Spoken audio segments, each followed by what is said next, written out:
ela constrange quem está ouvindo. Toda pessoa que é exortada e se estiver na prática do pecado, ela se sente constrangida pela palavra. Mas esse constrangimento é necessário. Esse constrangimento é de extrema importância, porque esse constrangimento leva ao arrependimento. E o arrependimento é fundamental, porque o arrependimento leva à confissão.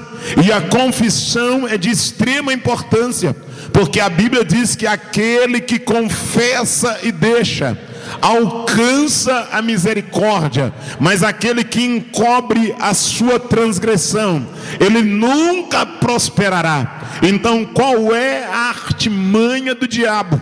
A artimanha do diabo é: não confesse, não seja repreendido, não se sinta constrangido, não arrependa e não confesse, porque se você não é constrangido, você não arrepende. Se você não arrepende, você não confessa. Se você não confessa, você está na igreja, mas não sobe com a igreja. Você prega para a igreja, mas não sobe com a igreja. Você canta para a igreja, mas não sobe com a igreja. Você rege na igreja, mas não sobe com a igreja. Você coopera na igreja, mas não sobe com a igreja. Você varre a igreja, mas não sobe com a igreja. Você auxilia, você ajuda, mas você não sobe, porque o pecado está te cominando. Porque verdadeiramente aquele que está na prática do pecado e que não confessa o mesmo, e que não produz fruto de arrependimento, é comparado a um sepulcro calhado. Tem aparência de que vai, mas não vai. Tem aparência de que sobe, mas não sobe. Tem aparência de que adora, mas não adora. E esta é a realidade.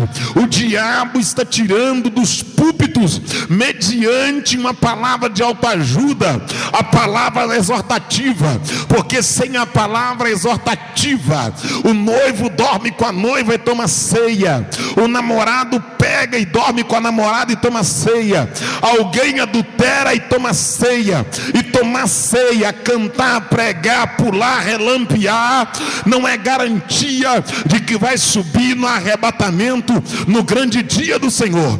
Por isso que precisamos ser exortados. É por isso que o apóstolo Paulo disse: exortai-vos uns aos outros. É por isso que precisamos ser o tempo todo corrigidos pela palavra. É melhor ser corrigido aqui que não morar na eternidade. É melhor ser exortado de que perder os céus, que deixar de entrar na glória. Você e eu não precisamos ser paparicados, bajulados. Nós não precisamos ser idolatrados. Nós não fomos feitos para ser posto em um pedestal e ser reverenciados. Nós estamos aqui para ser aperfeiçoados mediante a exposição da palavra. Nós estamos aqui para ser aperfeiçoados mediante a exposição da palavra. Feche os seus olhos e preste atenção no que eu vou dizer rapidamente.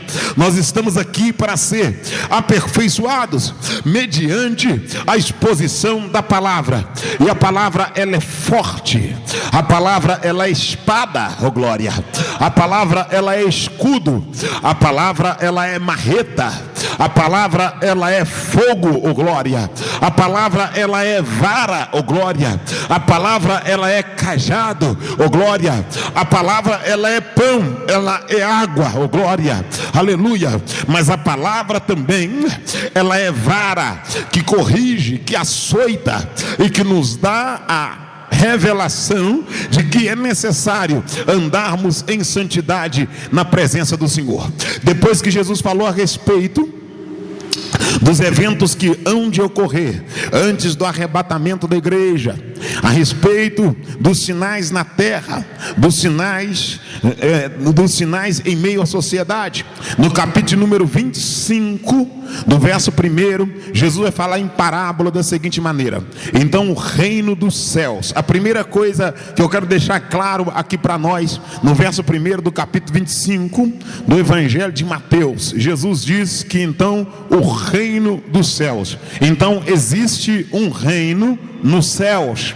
Nós precisamos ter essa consciência de que existe um reino nos céus. Existe uma estrutura real preparada por Deus.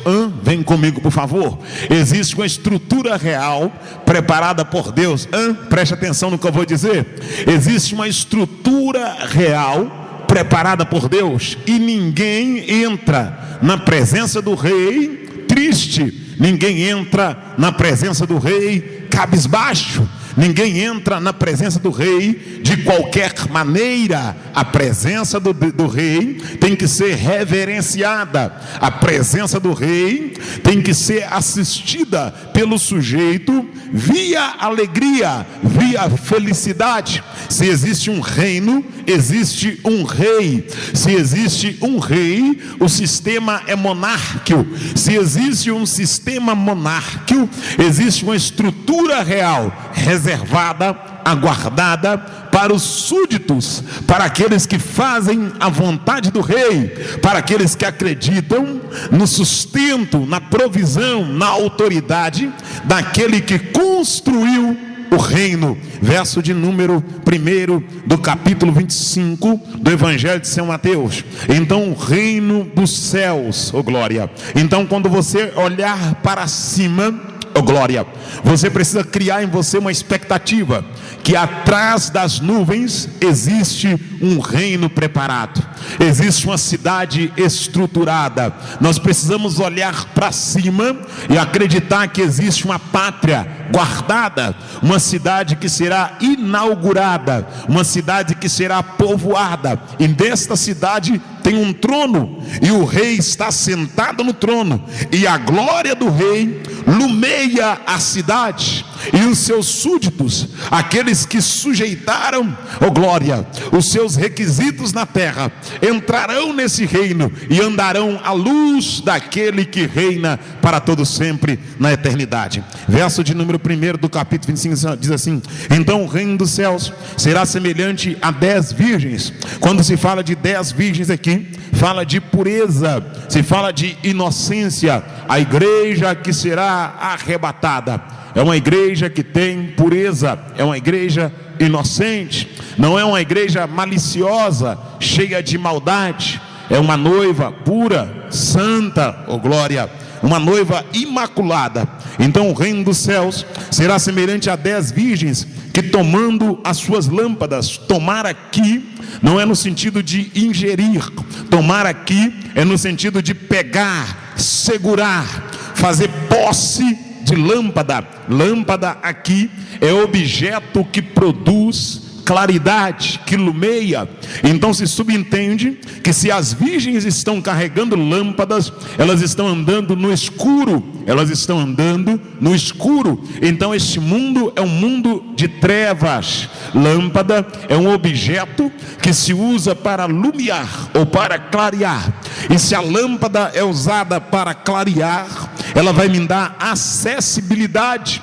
Quando eu estou com a lâmpada acesa, eu estou dissipando as trevas, para que eu possa ter segurança ao me movimentar, locomover. Você acende o farol para você enxergar o caminho, você acende a lanterna para você enxergar a vereda, o caminho, o percurso que você vai fazer para alcançar a sua meta, para atingir o seu objetivo, para chegar no lugar determinado na tua alma. Então a igreja, ela anda com a lâmpada acesa nesse mundo de trevas, com o objetivo de alcançar a nova Jerusalém. A lâmpada dissipa as trevas. As trevas é o pecado que de perto nos rodeia, mas esse pecado, ele é dissipado, ele é cortado mediante a lâmpada acesa. E essa lâmpada nos dá acessibilidade, nos faz caminhar nessa terra, tentando chegar, ou lutando para chegar na nova Jerusalém, no nosso objetivo final, que é até os céus.